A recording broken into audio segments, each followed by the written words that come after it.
This is part two of our three-part conversation with Professor Tim Stockwell, one of the world's leading alcohol experts.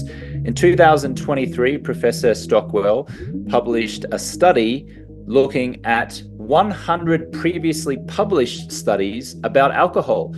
That study looked at 5 million participants over 40 years. In part one, Professor Stockwell talked about the fact that his research showed that no amount of alcohol seems to be good for us. He talked about the health implications of drinking alcohol. He challenged the assertion that a glass of wine a day is good for your heart health, and talked about many of the criticisms that he received from his research. This is part two, in which Professor Stockwell goes further into big alcohol criticizing him, including even him having his life threatened. So here is part two of our three-part series with Professor Tim Stockwell. You've mentioned before lobbyists or the alcohol industry funding research. Would you just elaborate or give us some anecdotal examples of where you've seen blatant funding from alcohol companies or associations that in your view were designed to influence the results of studies about alcohol and health? Right. There's all sorts of examples from the very blatant to the very subtle and insidious. So there's lots of universities that have received money from wine producers, and beer producers. So there was a group led by Arthur Klatsky in the States who's done some famous work on alcohol and mortality, and he received a lot of money from the brewers. There's a group called the International Scientific Forum on Alcohol Research, ISFA, who are based out of the chair of them is based at Boston University School of Medicine, very prestigious. And they've received funds from the alcohol industry, and they produce critiques which they publish and get into the mainstream media on alcohol research. We're doing a review of them at the moment. We're doing a systematic review of all their critiques. And essentially, as you read through, there's 275 of them so far, published over the last 18 years. And it's very systematic. So if a study finds benefits, they appear to like the study. And if the study finds harms, they appear to criticize it. But it's an interesting worldview. And they've got a panel of scientists who have all got ties to the industry. I mean, there's 20 plus scientists. They publish some great work in respected journals, but they happen to have views and do work which the industry likes. And that might be not because they're bad people or they, start out that way, but their work gets supported because the findings are consistent with messages the alcohol industry groups would like. There's also think tanks that the alcohol industry, the big alcohol, sets up that produces material purporting to be impartial and about health. And there's examples. We have one in Canada, Educalcool, who would never make it clear that they were funded by alcohol producers in Quebec. And they produce these glossy reports on alcohol and cardiovascular disease or alcohol and cancer.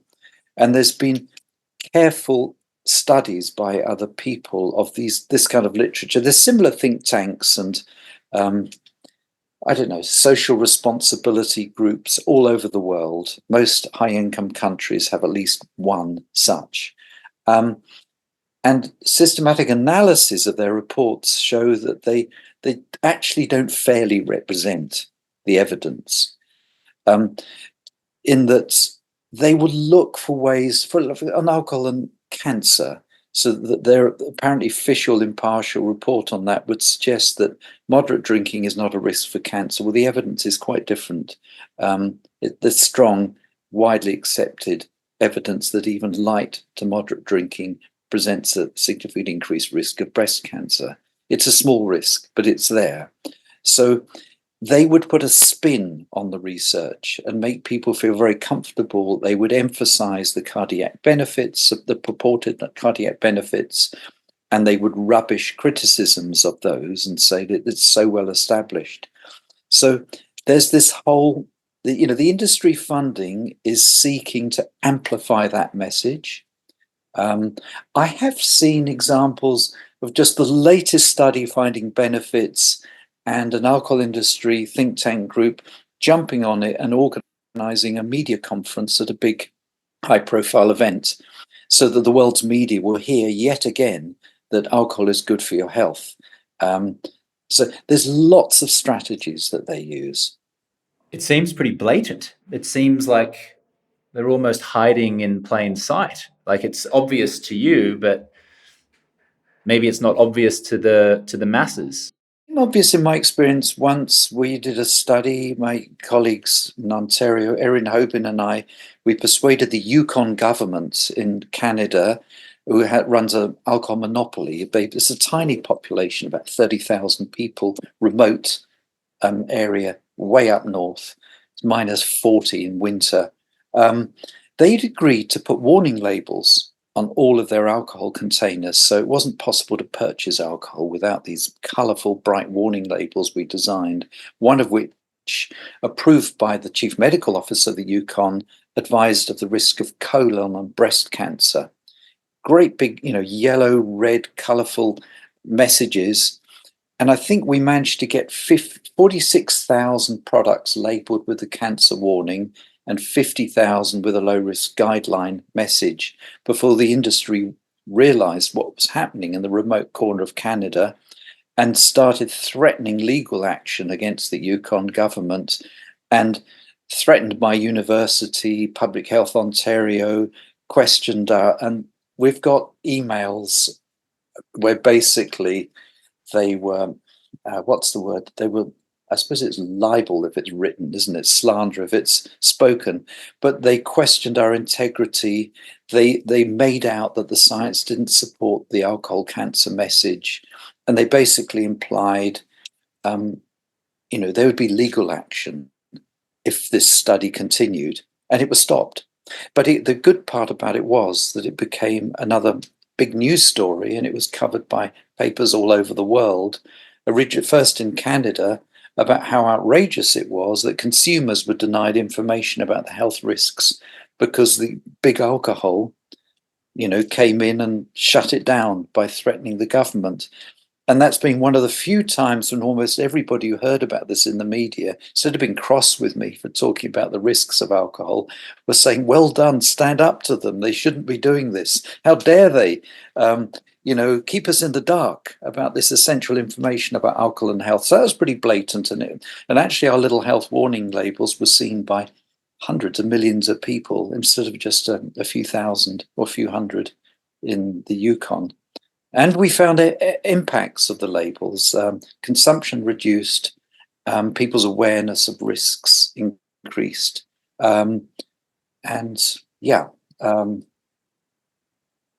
Yes, there was reduced sales of alcohol in the great city of Whitehorse in the Yukon compared with Yellowknife, which didn't have our warning labels.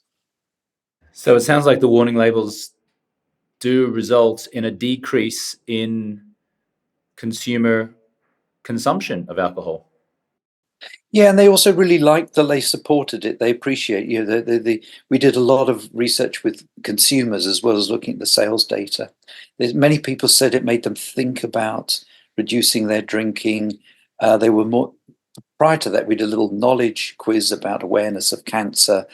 It's almost like a chance level. Something like 25% of the consumers said, yeah, alcohol may cause cancer. But they also chose some dummy questions of things that alcohol doesn't do with the same frequency. So it's almost like zero knowledge of alcohol's risk for cancer. And so this is a brand new thing. And in the Yukon, people were drinking like almost double the national average, very high levels of colon and breast cancer and liver cirrhosis and a whole range of things. So it was news. And this is a big issue that's been, look, our study kind of has now been picked up, and other jurisdictions around the world are looking at this because, oh, yeah, there's some evidence that it can change. But it's the consumer's right to know that forget whether it changes behavior. Probably the biggest deal is that people don't know this.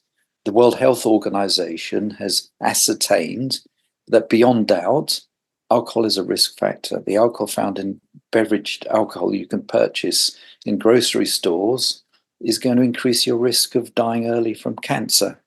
But consumers are not warned of that. Is there another example of big alcohol meddling in affairs, trying to buy research results, trying to influence your specific research? And can you give us an example of where you've been personally threatened by anyone or any organization for the work that you've done? Yes, I remember being interviewed. I think it was on Bloomberg News, of all things, about whether it was our labeling study or maybe alcohol isn't good for you in moderation. And I got a phone call from a business owner. He didn't give his name, and just got this call in my office saying he was going to meet with the university president and get me sacked. And he would, if, and he's going to shut down my work if I didn't stop, and that he was going to come in and see me afterwards and wipe the smile off my face. And it was actually quite threatening. He was also said really unpleasant things about my wife for some reason. And it was just horrible. It was like this vitriol. He sounded like he owned a chain of liquor stores. But anyway, I alerted campus security and they were on alert, and the incident didn't happen. But that was one example that comes to mind. So you were physically threatened by someone who had lots to lose by your research revealing that alcohol is not good for health. Yes, and I can understand how it really impacts on people's bottom line. I mean, a lot of people's jobs and livelihoods depend on this. I try not to think about that. I mean, I know there's many sides to something as big as this, and there's always going to be winners and losers.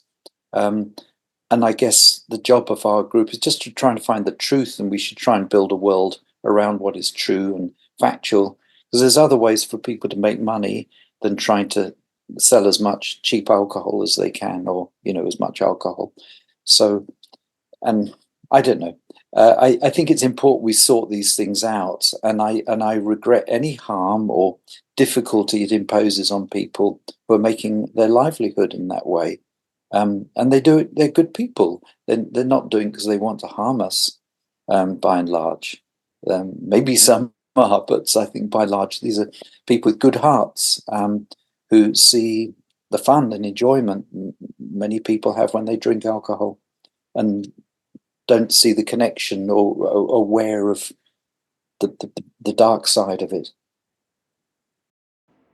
Professor Stockwell, are you aware that your research findings, should they continue to find health consequences from consumption of alcohol, could fundamentally influence public behavior to an extent where we see a complete cultural shift from one where we as a society accept alcohol to one where we look upon alcohol with almost disdain? Has the magnitude of that really sunk in? Are you aware of that? For example, just to create context, we look back to the 1950s and we had doctors talking about cigarettes being good for you. Doctors were advertising their brand of cigarettes on billboards and in television commercials. We look back today in the 2020s and we just think, what were they thinking? What were they doing? And as a society, we look at cigarette smoking with disdain by and large. Like, we've accepted as a society that smoking is not good for us. It seems with increasing research, including yours and others, we're now developing confidence that alcohol is not good for us. And not only is it not good for us, but it causes incredible health problems, societal problems, economic problems, mental health problems. So as you report these findings, as you do more research, and the evidence builds and builds and builds, and it gets to a point where it's like, okay, we're almost at a point now where it's undeniable that alcohol is not good for us. Are you aware of the magnitude of that and the consequences that that might have and the impact that that might have on society as a whole?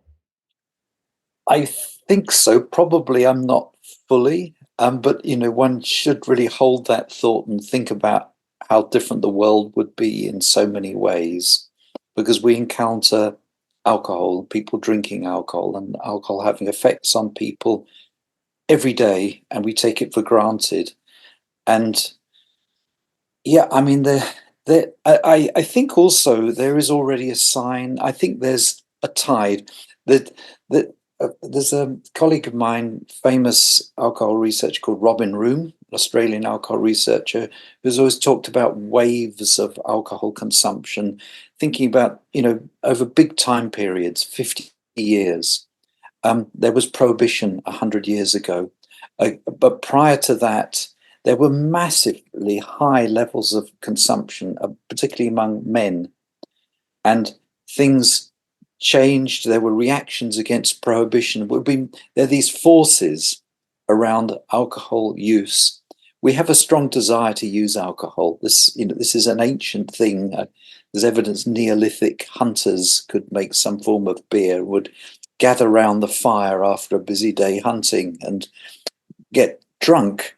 So this is something that's built in deep in us and our society, and we've created all of these ways of producing. So you can make alcohol from almost any seed or fruit or almost any food stuff, and with refrigeration and trade routes all over the world, alcohol has never been as available to us in so many forms at such low prices and round the clock.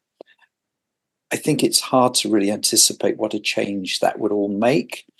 But already there are signs, I'm sure you're aware of, consumption's actually falling here in Canada.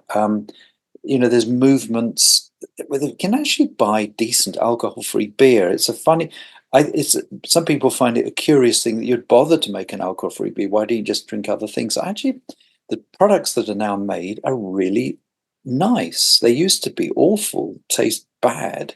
But anyway, I think there's more of these products being produced because people can make money from them. So there's already a change happening. And I think this health awareness is a larger thing. It's not just about alcohol. It's about the food we eat and the air we breathe and what we're doing to our planet. So I think there are all of these things, and alcohol, it's a part of it because it's something so many people do.